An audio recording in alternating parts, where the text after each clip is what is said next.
Hey guys, thanks for tuning in to episode 4 of the Straight Outta Prison podcast. I'm James K. Jones, and this is my story. And I'm Haley Jones, and this is his story that has become a part of my story. So in the first 2 episodes, we talked about the lead up to getting arrested and then the day I got arrested. And then in the last episode, we talked about like my first week or couple days, having to face my family, having to, face my first court appearance, going in and the judge looking down at me and telling me that I was going to spend a minimum of 25 years in prison. Minimum mandatory, isn't that what? Yeah, that means there's no negotiations there. You're in a mess. So we ended with saying that we're going to talk about just moving forward what jail life looked like for you. And there are so many things that I know we've talked about just in the past that have just surprised me. And also things that I just wouldn't think of never having been to jail. Well, jail and prison are two different places. I know I keep saying that to you, but jail it's hard time. It's rough. It's hard to navigate through.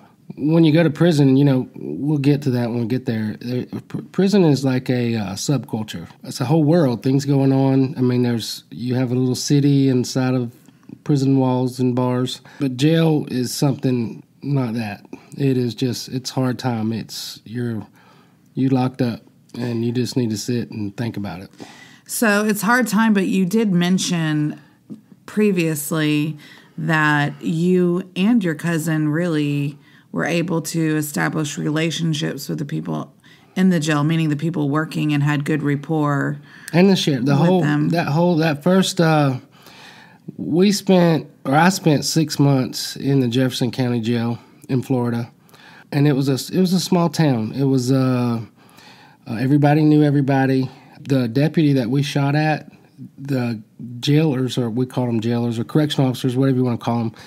He was a friend of theirs, so they knew each other like close. They were like a close knit little community. You would think that would have not been good because they thought you tried to kill them. So why would they favor you? I don't know. I think they genuinely felt sorry for us, and we were in a world of mess. And then add into that. Our whole family came down that next day, and then, I think visitation was like twice a week. There was somebody there for us every time, and they got to know us. It wasn't one of these big jails where they kind of lock you up and throw away the key. Like they were the ones that actually had to take care of you, because there was only they averaged about 10 people in their jail, because again, it was a small town. So you had said that you got to spend a few hours with your family that day after, or within the next 3 days. So were you able to continue being able to have visits where you could sit and talk with your family? Well, visitation was, they had visitation twice a week. Like any institution has like scheduled stuff, but they can do special stuff if they want to. What we didn't know was that first couple of weeks was they were actually giving us special privileges by letting us come out of our cell and go into the front of the sheriff's office and sit in a room and actually sit with our family and hug them and, cry with them and do all that stuff. That lasted for about 2 weeks. I think they felt bad because, a trip there, I think it was like 4.5 hour trip one way. So they felt for them having to drive all that way to see us. But after about, I believe it was the second or third week, the sheriff's, I think it was a deputy, he explained to me, like, this is not normal, and we can't keep doing this because it's, the other inmates are going to get upset. So how they did visitation was you walked to the end of the little unit that you were in, and there was like a little like stone wall with 3 little windows in it with these little microphone boxes under it. The glass was probably like an 8 by 10. Yeah, about an 8 by 10, not much bigger than that. And it was like a double pane glass, and it was dirty, and you couldn't see through it. And I just remember the first time I ever put my face up to that thing, just the smell of it, because you had like all those people that would go up there and put their breath and their spit in that little box. It was horrible. But it was an older jail.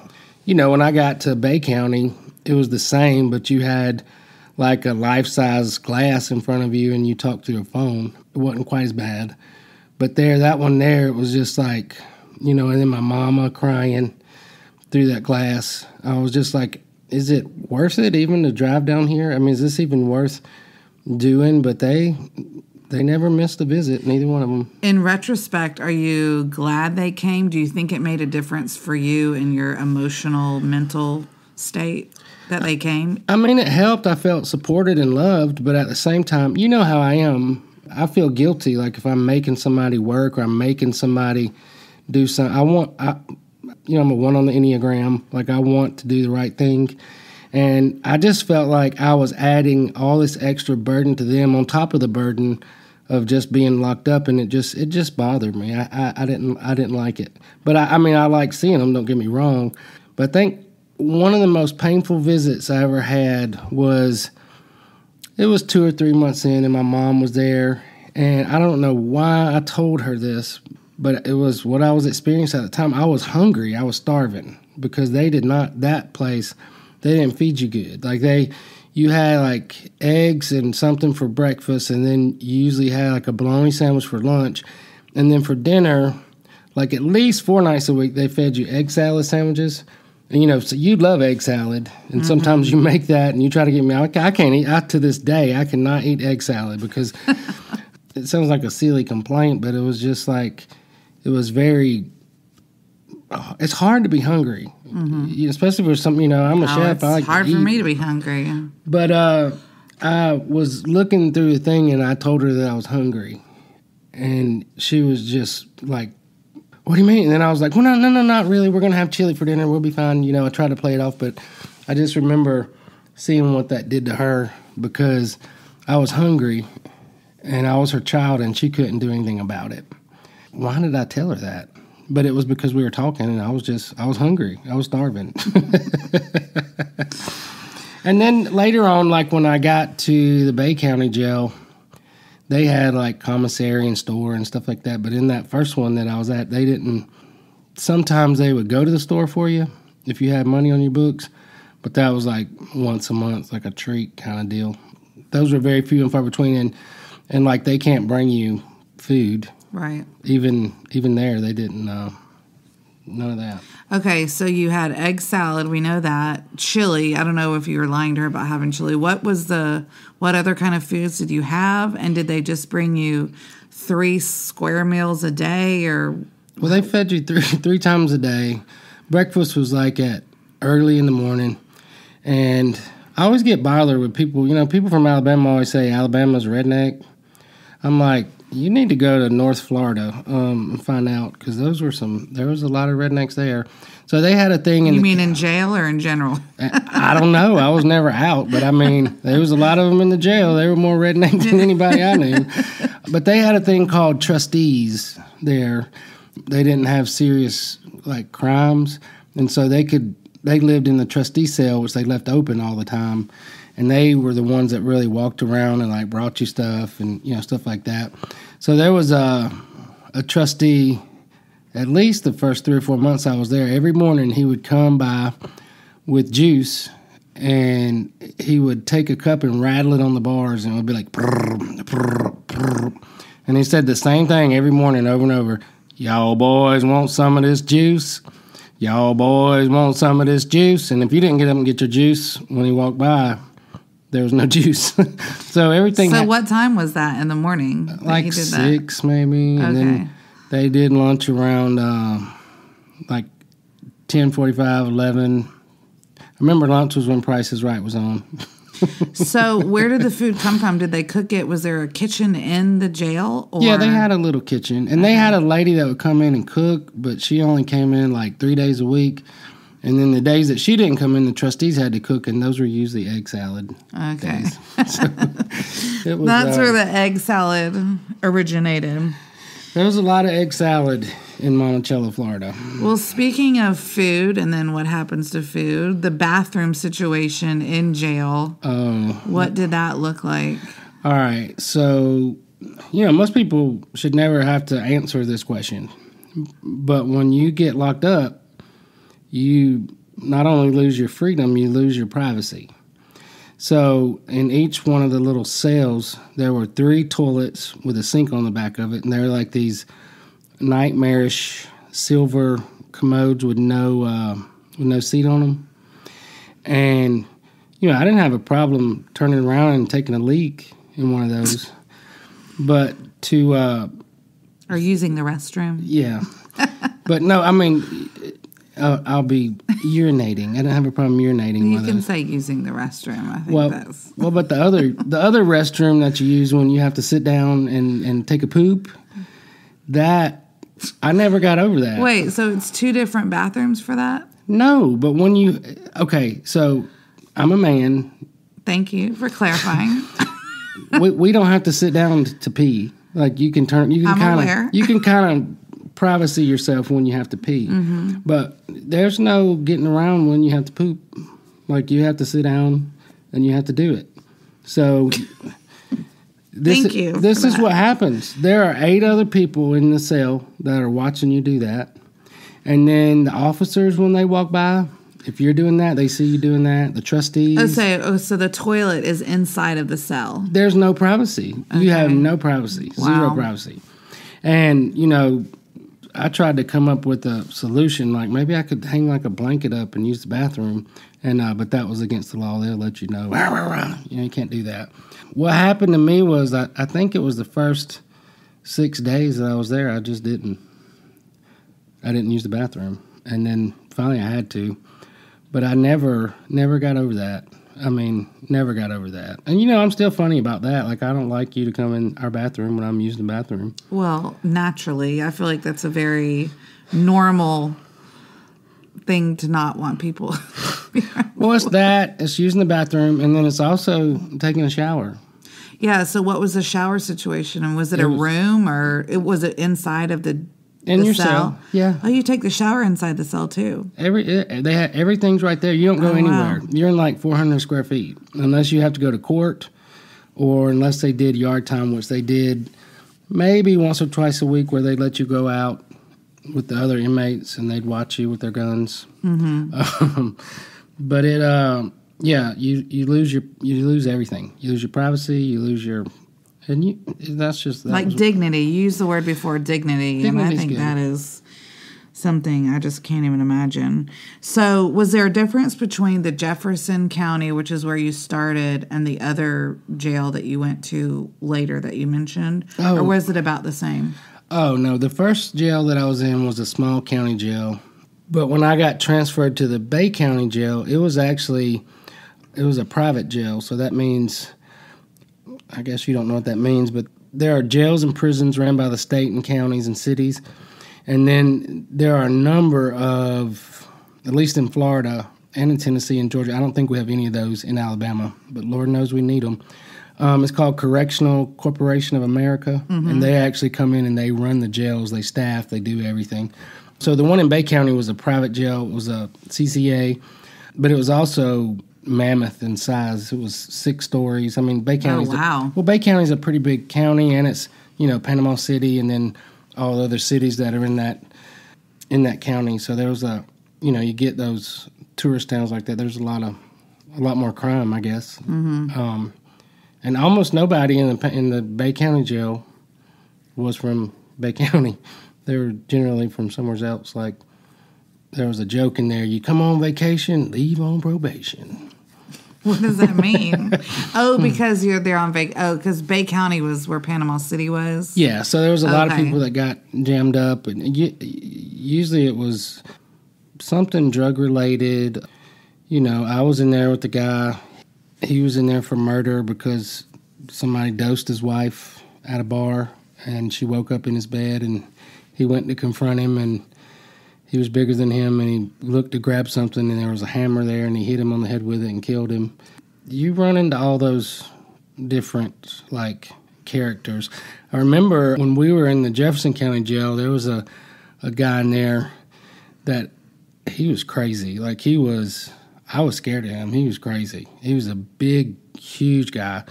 But he actually had shot his dad and killed him and put him in the back of his truck and drove around with him for 4 days trying to figure out what to do. His dad? Yeah, before he got caught. And then he came in after us, but then they put him in the cell with us.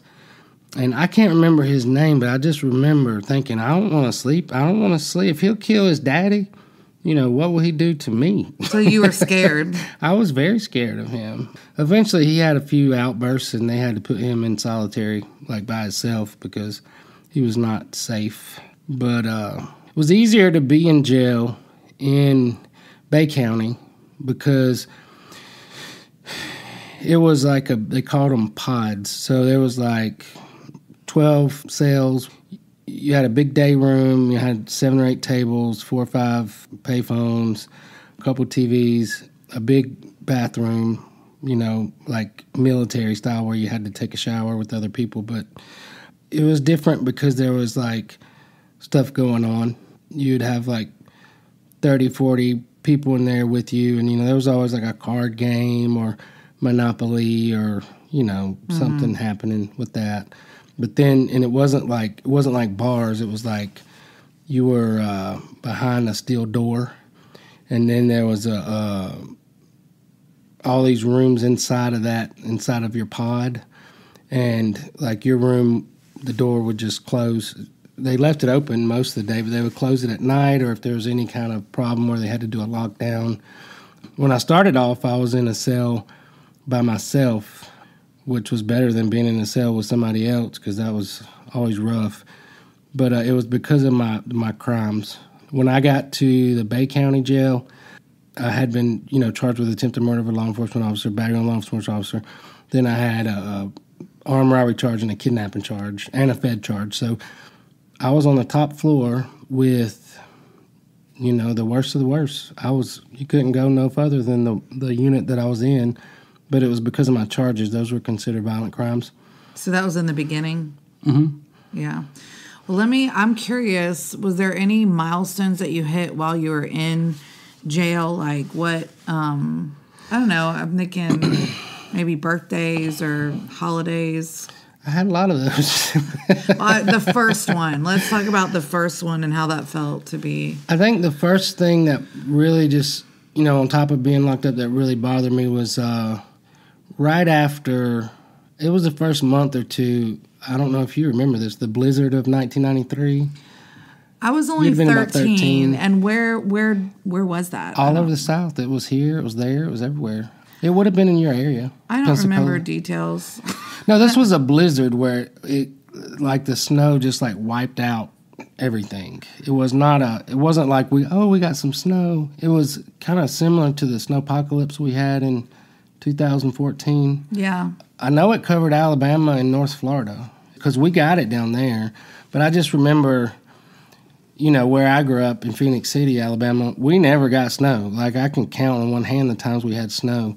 And when we did have snow, it was a big deal. Like we got snow. Yeah, it was the same for me. I grew up in Pensacola, and it was similar that, I remember it snowing at some point, but clearly it wasn't an emergency for my family. I remember. If you were at home, safe in your house, it didn't. I don't think it shut out power. So that happened when you were in jail. That was the first thing I can remember that happened, and where I just knew I missed that. I'm missing this, and for some reason, my mom thought it would be a good thing to take pictures of everything and then have them developed and send them to me.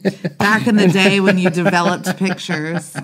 But when I got those pictures, I remember just being so depressed. Like why couldn't it snow before? I was like, I don't know. That sounds silly. It felt like something that you missed. I did miss. It was exciting, yeah. That was the weirdest thing for me was that I'm not there anymore. That's why I say it was like a death. So I'm not there anymore, but life goes on. Time don't stop, life don't stop, people, everything. Life just continued to go on without me. And that was it was hard.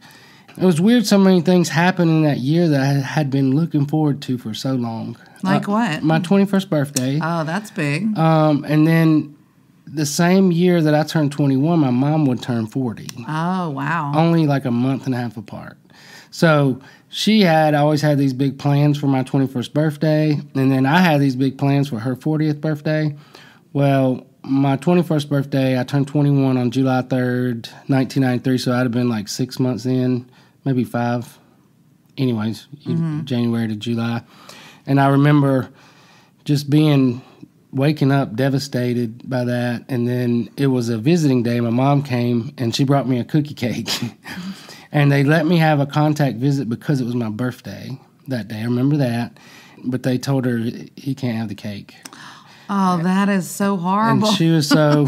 Cookie cake is my favorite, so that would be torture, It was torture. And it was like it was there and I could smell it almost. Oh, gosh. I saw it. But, I mean, they have rules, and they would bend the rules for us a lot of times, but, like, it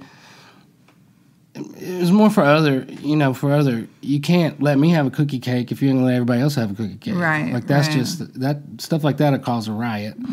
So I just remember that was very painful, and I remember when my mom turned 40 in August of 1993, just how depressed I was over that, how depressed she was over that, and just like, I'm thinking, well, I ruined her life. And I don't want to ruin my life. I ruined her life too, And I'm not saying I did, but that was how I felt. I felt like this just keeps getting bad.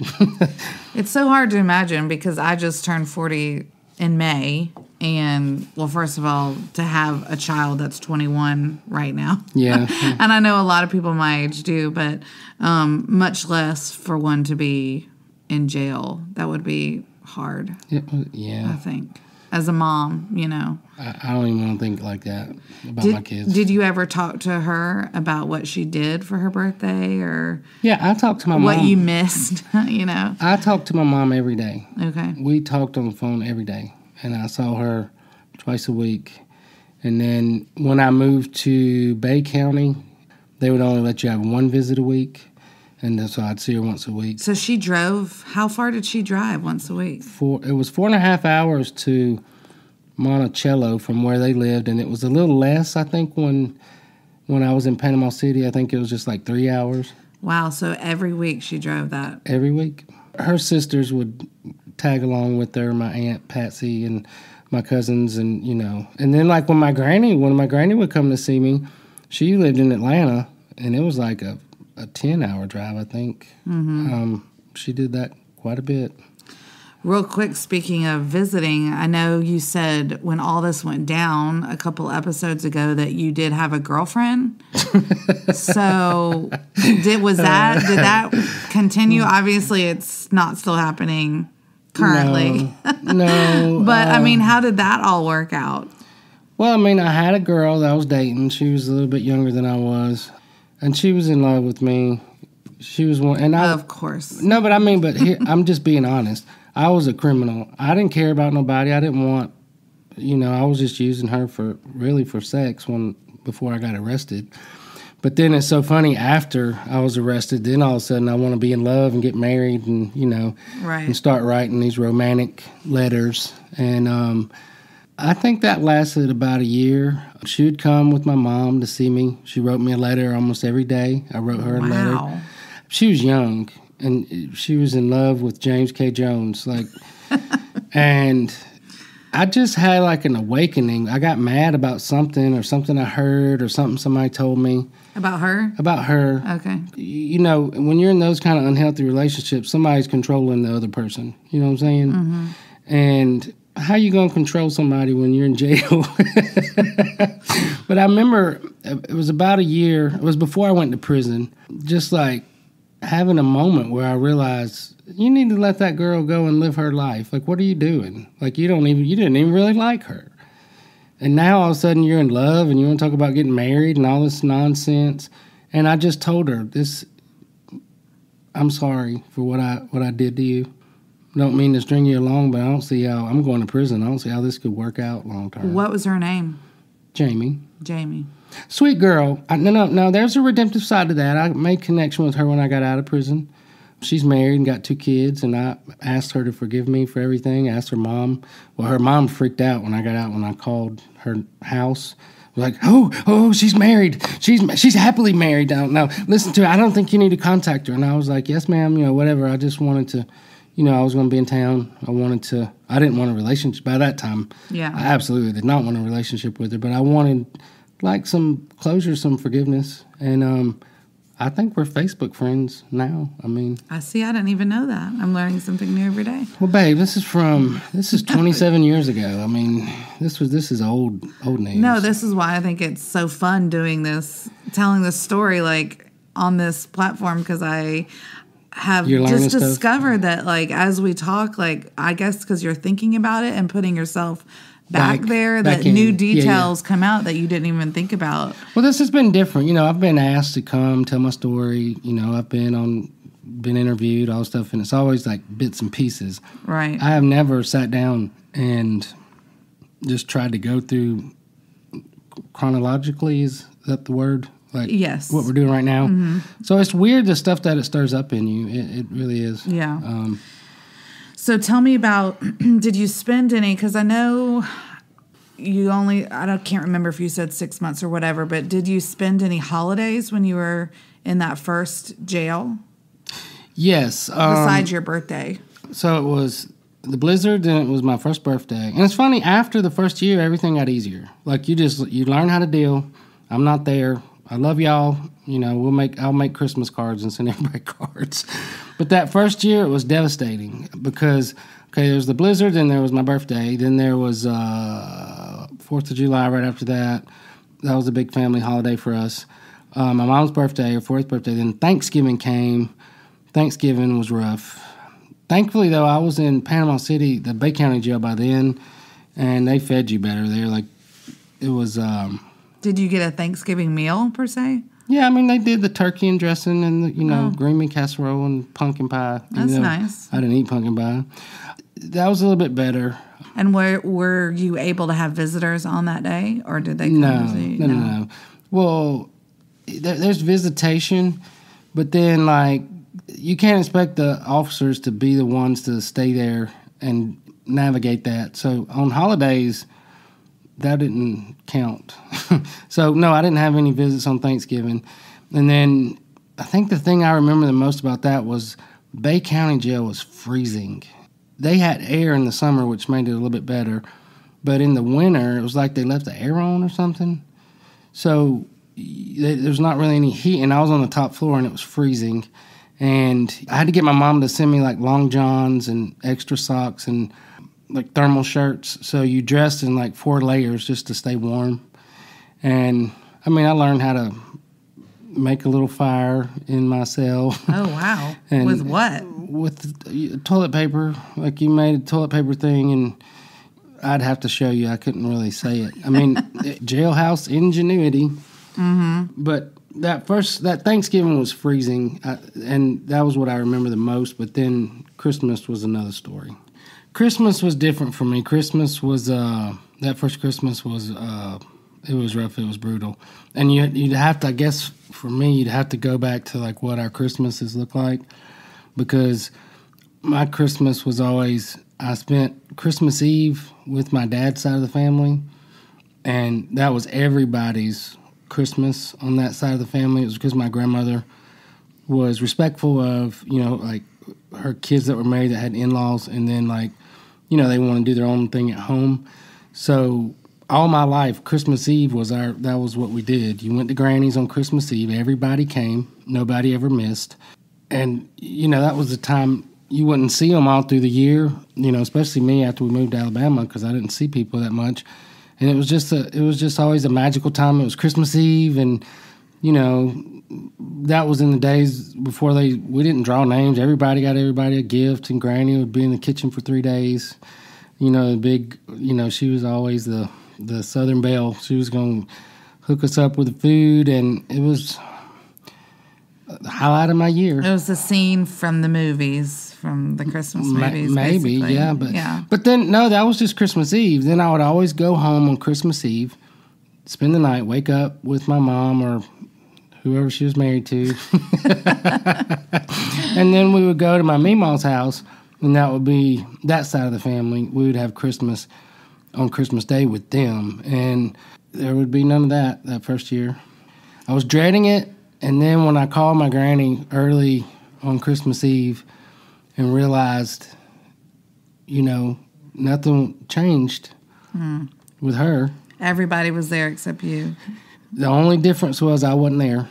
And, they missed me and they talked to me on the phone, but I just, I remember going into my little cell and just crying my eyes out, getting under the covers. And I couldn't stop crying.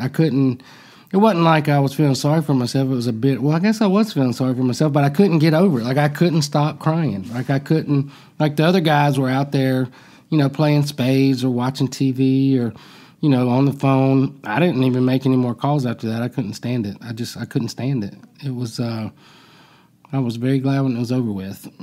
That first Christmas. It was. Was that the first Christmas that you didn't do those traditions that you just talked about? Yeah. I was only 20 when I was arrested. That's so true. I was still, I wasn't a child, but I was still, I was still doing everything that they did. Yeah. Yeah. So were you able to get presents? No.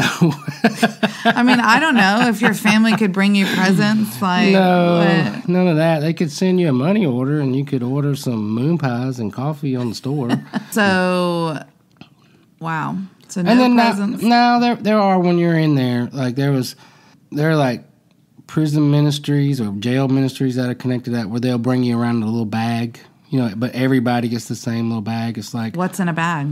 A candy cane, a toothpaste, a deodorant, and an apple or orange, and like one chocolate-covered cherry. Just what I want for Christmas. Bring on the toothpaste.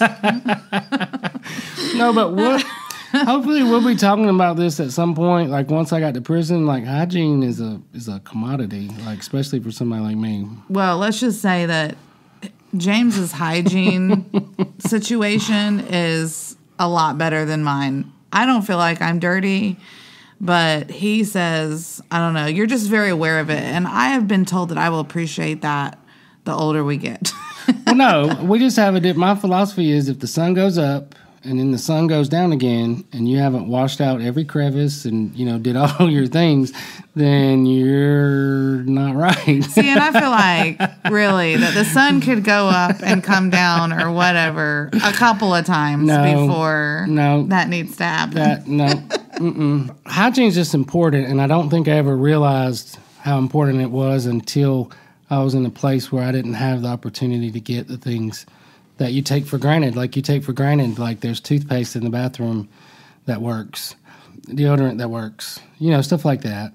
What they give you when you go in is this, I forget what it's called, but it's like made by state prisoners.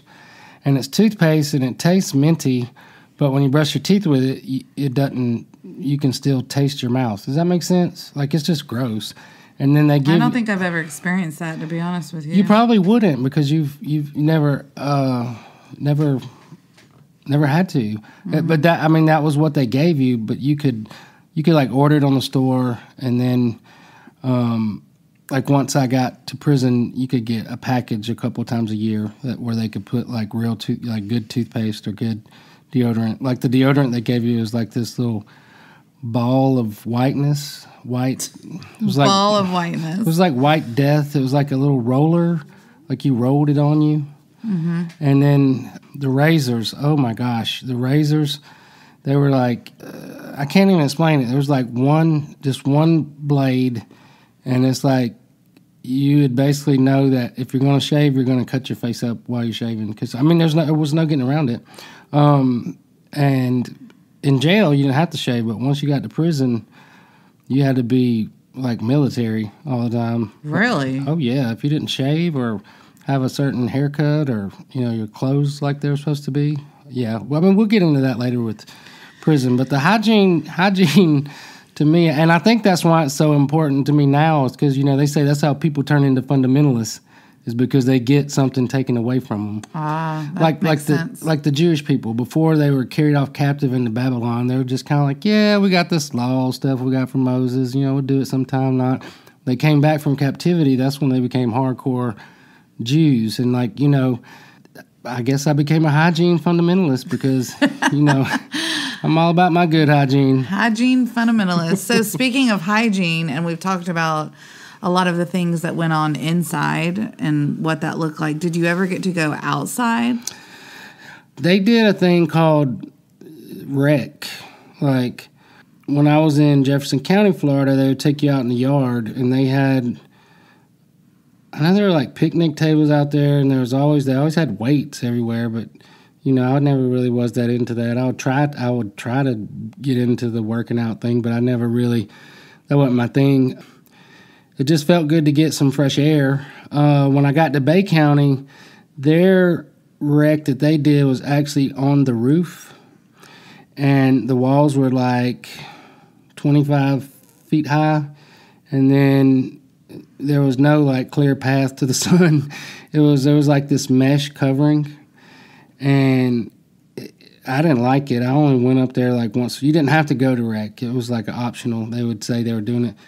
I guess you could equate rec to like PE or recess in school. Maybe, except for there was bars between you and God's green earth.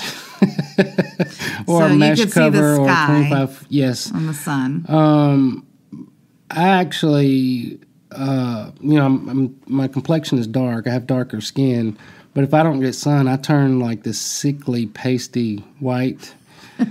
And by the time I got to prison in 1994, I had like black circles under my eyes. I got a really bad sunburn with sun poison. We'll talk about that later, but you don't get a lot of contact with the outside or with air or fresh air, and you never, ever, ever hardly get to do anything after the sun goes down.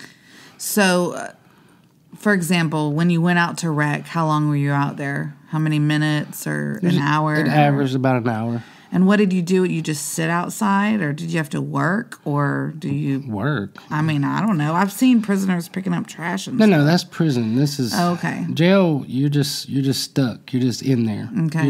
You're sitting there. There's nothing. You don't have anything to do unless you're like a trustee. And I never got to be a trustee because of my charges. So I could never be. You had to be minimum security to be a trustee. And then usually when you see like prisoners working on the side of the road, they've been sentenced to that. So that's a different program. I never was able to take advantage of any of those programs, even though I would have rather been out on the side of the road picking up trash. I would have rathered it. It was it was a year and a day. I left Bay County going to prison in January 24th of 1994. And it was, by that time, that year was the hardest year of my life. And it was, I was ready to go. I was ready to get me out of here, do something. It's a crazy thing to think that you were in a place that you were ready to go to prison because that somehow was going to be better than... Well, that's how it breaks you down. I know guys that were charged with crimes that they were, like, partially guilty of, maybe... I'm not going to say not guilty, but that's how they break you down. They keep you locked up like that. You get to the end of a year like that, you're willing to do whatever just to get out. Just get me out of here. Is that because there's more freedom in the next place in prison, or? Yes. Well, you said it was like militant as far as you had to be, shaved a certain way and dressed a certain way. And well, there was none of that in jail. Okay. You didn't have to do, all you had to do in jail was be there. Okay. And do what they told you to do and pass your time. And really the way I passed my time was writing letters, reading books, reading magazines, doing crossword puzzles, and give me all the books. And how did you get books? You were allowed to read books, obviously? People would give you books? Yeah, and you could, like my mom couldn't bring me a book. Okay. But she could order a book from a publisher, put all my information in my little jail number, and they could mail it to me. So I got a lot of my family did stuff like that. Okay. But then that's a lot to go through to ask somebody, figure out who published this book. Yeah. It wasn't like you had Amazon in those days.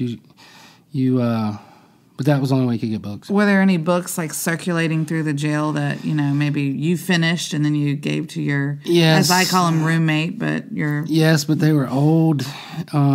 Usually the trustees kept all the good books, and the books you got would be like something nobody else wanted to read. Like, I remember I read like 1,000 page book about, it was like hobbits and people turned into rabbits, and just something I would never read, but I was so desperate I would read anything to get out of the situation that I was in. Just, it was an escape for me. And then music, you had headphones. That was a big escape for me because I could put my headphones in and close my eyes and just, like, not be there for a little while. Mm-hmm. That was when I started listening to 90s country, got real deep into that. 90s country is good, though. I listen to 90s country. That's, I feel like, some of the best playlists still. Well, before that time, I was still anti-redneck because we moved to Alabama when I was 10. It was like, y'all can put me here, but I'm not going to be a redneck. I'm not wearing Wrangler jeans and cowboy boots, and I'm not going to be a redneck. But somehow country music, like, soothed my soul during that time. I know that sounds crazy, but it did. It was like, I feel like that is the magic of country music, which is why it's so popular. Maybe. And then I think one of the most traumatic times was when I got transferred. Yeah, I want to hear about that. Transfers are awful. Like, you never even... So when you say transfer, what does that even mean? So I was in Jefferson County for 6 months, and they ended up...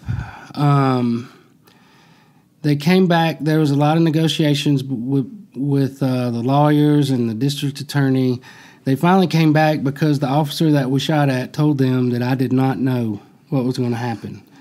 And he went to bat for me. Like, he wasn't in that. But I was still guilty because I was in the process of doing crime with my co-defendant. Right. So they didn't have to do this, but they came to me with an offer, and they said, if he goes to trial, you will have to testify at his trial. And we'll drop the charges against you, but you're going to have to plead guilty to battery on a law enforcement officer because you did push him. But with this, they are going to remove the attempted murder from me, a law enforcement officer. From me. Right. So I didn't understand this at the time. That is something that you're not supposed to do because it makes you a snitch. Mm-hmm. I mean, I'm sure you don't understand that. We were in a cell together, sleeping across from each other, and I told them, they said they would drop the charges against me, and I'd plead guilty to this battery on a law enforcement officer, but if you go to trial, they say that I'll have to testify, and that's what I'm going to do. I mean... So you told him that? Yeah, it was very... And he was like, oh... Your cousin. Yeah, he was like, oh, well, I'm never going to trial. Take the deal, do whatever. But then what ended up happening was he did go to trial, and I had to go testify against him, and that split my family. Like, his side of my mom's family and my side of my mom's family, that kind of split our family in two after that. But I didn't have a choice. And to this day, after I went to prison, you start learning, they call it like turning state's evidence or something. I didn't do any of that. Mm-hmm. I was trying to cooperate and do whatever they needed me to do to not go to prison for 25 years. And then the bottom line was I didn't shoot at the police. Like, I did not know that was going to happen. I did not know. I would never have been a part of that. It was not my thing. Well, the bottom line, it was the truth. Yeah, basically. But they got done with me there, and they said they wouldn't sentence me until after he got sentenced in case I had to testify. So they sent me to Bay County, and he stayed in Jefferson County until he resolved that. We left on good terms, but the transfer, Lord have mercy. We went from Monticello, Florida to Panama City. I'm not sure how long it was, but they sent a deputy from Bay County. They put shackles on my arms, put shackles on my legs, and then wrapped me up with a chain around my waist, I guess, to keep me from running. I don't know. And then put me in a car, and it seems like they went all over the world. I was in that car for 4 or 5 hours. And then I just remember I had to pee so bad. I just had to use the bathroom. And then if you said it to the guy that was the two that were in the front, they just ignore you. Figure it out. Ha ha ha. They stopped in this little town called Bluntstown, Florida. Have you ever heard of that? I've heard of it, yeah. It was the little, the sheriff's office there was in a trailer. So it was... like a double-wide trailer. It was different. Never saw anything like that before. But they took me in there and let me use the bathroom, but they wouldn't unshackle me. And then I was in the bathroom, and then the deputy came in there with me, and I was like, you gonna stand here the whole time while I try to use the bathroom? And he was like, yep. And I couldn't pee. Like, it wouldn't come out. But my bladder was about to bust. And so I was finally just like, whatever I got to do to pee. And this was like screaming, and it finally came out. And then it was a relief to be done with that. And then that was when I got taken to Bay County. I had to come back to Jefferson County when he went to trial. That was when I had to testify. Then I had to face the judge there. So were you in shackles every trip back and forth? Oh, yeah. Okay. Yeah, always. You belong to the state. That's what happens when you're a criminal. I mean, yeah, you belong to them, like in Shawshank Redemption, where he said, men, give your hearts to Jesus, but your ass belongs to me. And that is a real thing. I mean, it is what it is. And I had to do that one more time before I came. When I came back to Bay County the second time, my co-defendant came with me. So your cousin. Yeah, we were able to talk on the transfer. For some reason, then it was on a van that wasn't quite as traumatic. At that first one, it was just me in a car with some redneck deputies that didn't care nothing about me. You. Yeah. Yeah. So 6 months, more or less, in the Bay County jail in the Jefferson County jail first. Yeah. And then 6 months, more or less, in the Bay County, Panama City. If you had to just say which one, I mean, it sounds crazy to even ask this question, but which one was the better experience, the Bay County or the Jefferson County? Oh, definitely Bay County. Bay County was a little bit different, number one, because they fed you. I don't think we ever had egg salad when I was there. And then if you had money on your books, like you could order once a week, they did a thing called commissary, where you could fill out this little card and you could pay for stuff that you could keep in your cell, like little soups or food. Moon pies. Okay. Real toothpaste, real deodorant. True luxuries. Yeah. So when you had money on the books, how did you get, I mean, is that your family gave you money, but you can't actually hold the money, so it's like a bank account kind of? Well, when you're either in jail or in prison, you have an account. So people would send me money orders, and it would just go on my books. And you could check it. They would send you a thing like you got $47 in your account. So, once a week they would do the commissary thing. You can get you some little chips and some popcorn. Was that a store you would go to, or just fill out a form, or no. what? No, I never went to a store. That would have been great. No, they just sent out this little thing on these pieces of paper, like this printout, and it would say what the thing was and how much it was. And you would just check it off and say, yes, I want this, and I want this many of them. And then, there was a limit. You could only get 2 bags of coffee. Because really, in jail and in prison, tobacco and coffee are, the most valuable commodities. You can use those as currency. And they didn't want you to have too many of those. Okay. So, but the coffee was not like coffee that we have now. We didn't have a Keurig. You didn't have a Keurig in your jail cell? Well, we also didn't have a coffee maker. It was instant coffee. You just add water. Yeah. Mm-hmm. And actually, my one fight that I got in when I was in the county jail, I was in Bay County. It was a couple months before I went to prison, and I was talking on the phone to my girlfriend. And this guy was from Miami, and he had gold teeth, and he was kind of scary looking. He was loud talking, he made me very nervous. But I had learned I had a lot of old timers that would try to spend time with me and explain to me all right, this is what's going to happen when you go to prison, and this is what you got to do, and this is what you can't do. And one of them that they had already drilled into me is if somebody messes with you, you got to come back at them, and that served me well over the years. Come back okay. Define someone messing with you, and what does coming back at them look like? messing with you in any kind of way, they call that trying you. Like, because that was the game. Like, do they come up and push you, or? There's different ways of trying people. The way they would try people is like, trying you means like trying to see what you're made of. So they would test you with small things. If you gave in to the small things, then they would test you with bigger things. So, but the game was, you don't let anybody disrespect you in any kind of way, even if they're bigger than you, even if you're scared. We'll talk about my prison experience later, but I'm actually super excited and fascinated. I don't know why I find it so exciting to talk about the fighting. Well, I think since we're doing this on jail, I need to talk about the one fight I did get in. Yes, please. So this was this guy. He tried me by telling me to get off the phone. He told me it was time for me to get off the phone. And I said, excuse me, I'll get off the phone when I'm done talking on the phone. And he said, this is my phone. When I say get off the phone is when you get off the phone. You understand what I'm saying? So I said, all right, well, let me explain to you how this is going to work. I was actually fixing to get off the phone, but since you're going to talk to me like that, I'm going to be on here for at least another 30 minutes.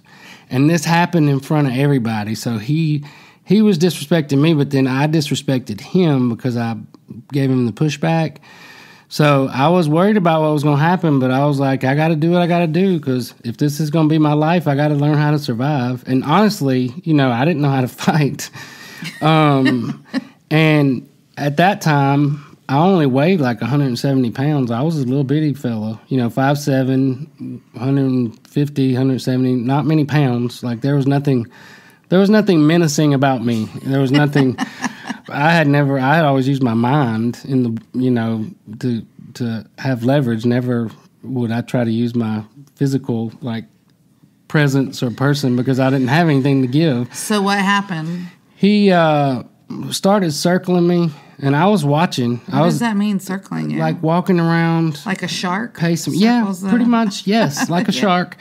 And then he went and got in that county jail, they had a little, it wasn't a coffee pot, but it was was shaped like a coffee pot, but it warmed the water, so if we had like coffee or oatmeal or something, we could use it. And he went and unplugged it, and I saw him unplug it. And that was one of the games that they played in there, was they would try to like hurt somebody really bad on the front so they couldn't defend themselves. And I was acting like I wasn't watching him, but I was watching his every move. And he came up to me and he threw the hot water on me. No, but he missed. Okay. He missed because I saw what he was doing. Uh-huh. And as soon as he threw it, I turned. I spun around and he missed, and the water went everywhere. The water never hit me. So I didn't know what to do. And this guy was like 6 foot. I don't want to exaggerate. He was like 6 foot something. He was more than 6 feet tall, and he was huge. He was a big guy. And I didn't know what to do. So I knew from fighting with my cousins as a kid, like I would get in a fight with my cousin that was actually my co-defendant, and they would want to stand up and box. And I was always like, we can fight if you want to, but I'm going to go for the nuts or whatever I need to do. Like, I'm not going to stand and box you, because I knew I couldn't win like that. So I would always pull his hair. Like, I would pull his hair, bring him to the ground, and hit him in the face, and then we'd be done with that. And they never beat me up, because that was my strategy. Like, you're not going to hurt me. I'll pick up something and hit you in the head with it. I'm not going to do that. You're like the scrappy, scrawny. Yeah, but this was a guy that had like a ball head. Like, there was no hair to be pulled. So what hair did you pull? I didn't pull his hair. I knew not to stay backed up where we had to like go at it. So I rushed him before he could rush me, and I went for his knees, and we rolled around. We were rolling around, and people were screaming, and this is embarrassing, but this is what happened. The only thing I knew to do was I reached down and I grabbed his balls and I started turning them. And I didn't stop. I turned them. And turned them and turned them and turned them. And he was screaming, just howling before they came in and broke it up. But he never even put a hand on me. That's very intense. No, but it was a protection. I was protecting myself. I'm surprised, though, that after that, there was an incident where he came for revenge. No. In county jails like that, not so much in prison, but in county jails, once that happens, he gets a mark on him and I get a mark on me. So we would never be put in the same unit again after that. They put you in lockup. They lock you in your cell after that. After that fight, they locked me in my cell. And then you have to go in front of these like officers and, tell your side of the story. And I was so angry, because I didn't do nothing. What are you going to lock me up for? That I gave them a lot of attitude. We had a rough little hearing. And then they found me not guilty, and they let me not be locked in my cell. But the guy that walked me back, the officer, he was like, if you had not had that attitude, this wouldn't have even been complicated. You need to learn how to talk to these people, especially people in authority, and especially if you're going to go to prison, you need to learn how to get along with the police. So I did learn something from that. What did you learn? Not to mess with the police. Yes, sir. No, sir. We'll talk about that more, I guess. And then, are we going to talk about prison the next one? Yeah, because that's the next step, right? Well, the lead up to that was, I had a lot of guys there that I don't know if they liked me or felt sorry for me or they just wanted to make sure I wasn't going to get killed in prison. But they spent a lot of that. Last 3 months before I went to prison, I had a lot of older men that had been in and out of prison all their life that they would start wanting to talk to me early in the morning and just tell me, this is what it's like and this is what you got to do. And I was ready when I went, and I survived. Wow. Well, we will talk more about that next time. I do want to hear next time in the beginning when we start talking about some of the advice they gave you and how that helped you. You want me to give you a little primer? Sure. When I was in Highlands College a couple years ago, they want us to do a 10-minute message. I remember. And it was on the greatest advice that you'd ever received from anybody and why. Mm-hmm. And it was me and, our friend John Barry and Robert and Trevor. And one of them was talking about something he learned from his dad, one was from his mom. And I'm like, James, what are you going to do? And I said, I think I'm going to do what the old timer told me before I went to prison. They were like, I don't know about that. And I was like, it was the best advice I'd ever received. I mean, it saved my life for 7 years. Well, what was it? It was the 3 things you don't ever do. You don't borrow anything from anybody. You don't gamble, and you don't mess with sissies. I'm looking forward to unpacking that next week. No, but I mean, I watched that over the people that got hurt or jammed up and messed up. It was usually because they borrowed something from somebody, couldn't pay it back, or they were doing some kind of gambling where they got in debt to somebody, or like, I don't like the derogatory term sissy, but I mean, that is a subculture in the prison world and they call themselves sissies. That's what they call themselves. So if you get tangled up in any of that, usually there was some repercussion. And that's not like a dig at anybody that's homosexual. That's the prison term for that. Mm-hmm. And they call them, that's what they call themselves. But if you got tangled up in either of those 3 worlds, you were in trouble. And so that was the best advice I was ever given. I mean, but anyways, guys, stay tuned. The next episode 5, we'll be talking about that cold night. They moved us in the middle of the night because you're a flight risk when you're going to prison. So we can finally learn really what's the difference between jail and prison. Well, you also learn the different kind of prisons because you don't go straight to prison either. You go first to a reception center. So my first... the front desk of the hotel. We talked about this. They call it a reception center, but it's more or less designed to break you down and make sure they know what you're made of before they decide where to send you from there. So stay tuned. Bye. Hey guys, thanks for tuning in to the Straight Outta Prison podcast. For more, follow us on Facebook and Instagram. Look up Straight Outta Prison podcast. Yes, we have pictures and people of things that we talk about during each episode. I have really loved being able to connect people and their faces and names and some other things that we've talked about on this platform. So, Straight Outta Prison podcast, Facebook and Instagram. And if you'd like to support our show, check out our website, teamjones.co.com/podcast. Thanks, guys. See you soon.